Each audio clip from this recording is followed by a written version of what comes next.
পদ্মার রেল সেতুর পিলারের নিচের মাটি প্রয়োজনে কাটা হয়েছে। এ নিয়ে গুজব ছড়ানো হয়েছে বলে মন্তব্য করেছেন সড়ক পরিবহন মন্ত্রী শেখ রবিউল আলম।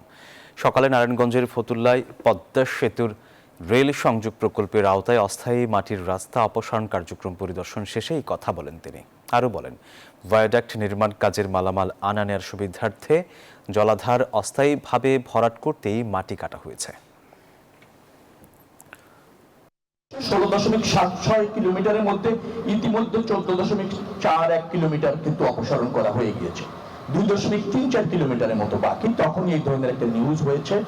এটা কিছুটা বিভ্রান্তি ছড়িয়েছে, এটা সত্য। তবে কাজটি যে এই প্রকল্পেরই অংশ, এর সাথে ভায়াডাক্টের নিরাপত্তা হুমকিতে না, বরং নিরাপত্তা রক্ষার্থে এই কাজটা।